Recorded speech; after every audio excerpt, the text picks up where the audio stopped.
Art Williams has spoken to many business groups throughout the years. The following speech was delivered to the 1987 National Religious Broadcaster Convention and has become a classic example of Art's philosophy on winning in business. It is simply entitled, Do It.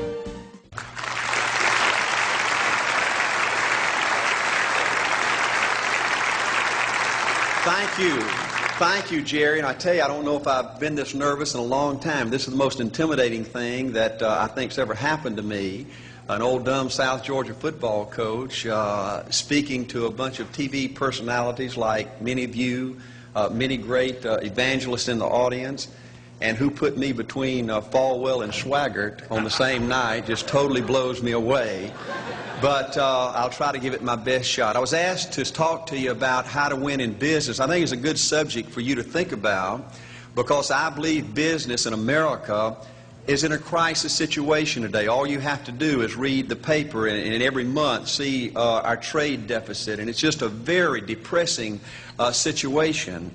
And to speak to you about how to win in business, there's a lot of obvious things I could talk about. You first have to find a need. You've got to fill a need for a consumer out there. You've got to have a market. You've got to have somebody to sell your product or your service to. You've got to, if you really want to get big and win big, you've got to have a uniqueness. There's got to be something a little bit different from you than all the competition out there.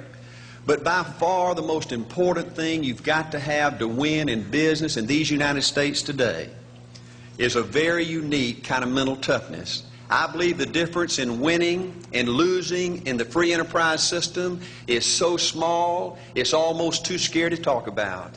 You can do 99% of the things right in business, and yet if you don't possess what I call that winning edge, that mental toughness, folks, it's impossible to win.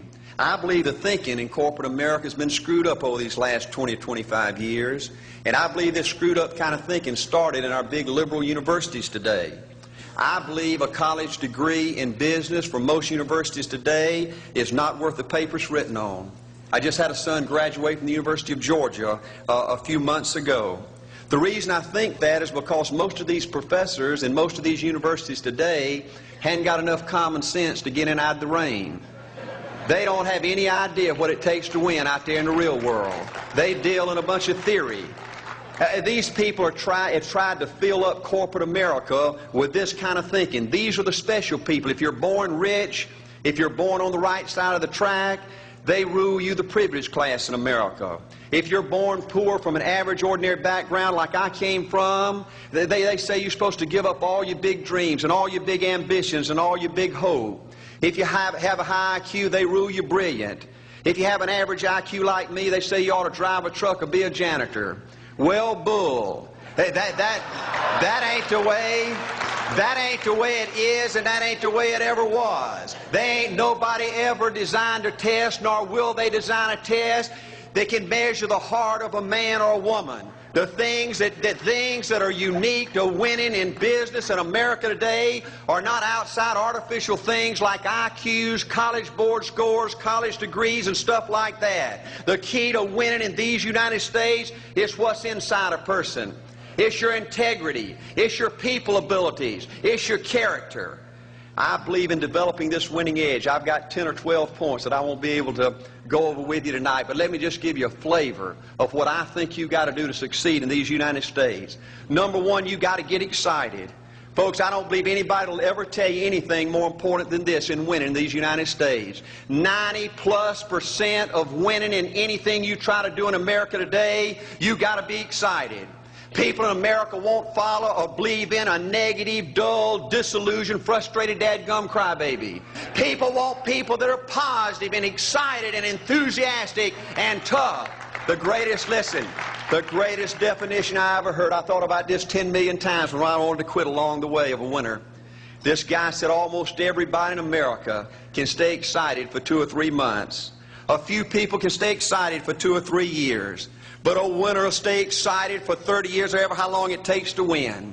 Another key to building this winning edge and this mental toughness is you've got to become a dreamer again. You know, I'm a Methodist, and we just changed ministers a few weeks ago, and our new minister came in, and the church was just packed. And the first thing he said, well, it looks like everybody came out to see the monkey perform. And the second thing out of his mouth, he said, for a church to be a great church, you got to have a dream.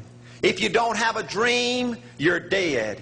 And boy, I sat up and I said, man, me and this guy are going to get along good because he knows what he's talking about. See, folks, I believe in order to win, you got to feel good about yourself. When I was coaching football for 7 years back in Georgia, and I had a paddle in my coaching office. It was about this thick and this long.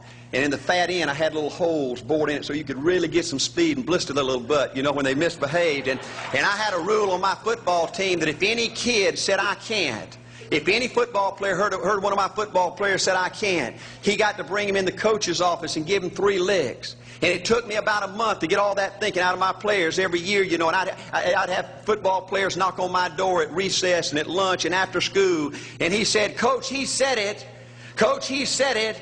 And I'd make that kid bend over, and I'd give that other kid the board. He'd bust him 3 times. And folks, it didn't take long. You couldn't create a word game to get one of my kids to say I can't. Bring it home a little bit more personal. When April and little Art were just this little and could understand words, every time they said I can't, I made them do 3 push-ups.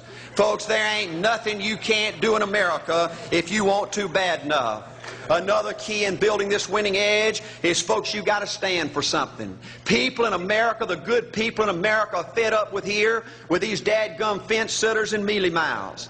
Corporate America has an especially black eye in business today. Most people in America think you can't find a company. They think you can't find a salesperson that'll tell you like it is and stand behind their word. They think these companies will sell anything, say anything, just to make a sale, just to make a profit.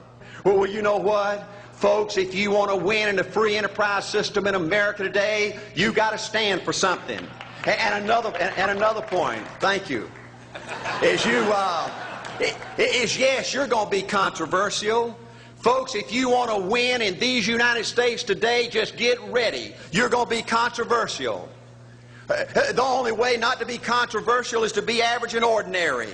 They just call me anything but average and ordinary. Now, I know some of you might say, well, you know, I don't think I like Art Williams. You know, he sounds like an old tough butt to me. Well, folks, I'm telling you, you can be good and tough at the same time. I bet nobody's ever talked to a religious broadcaster like that.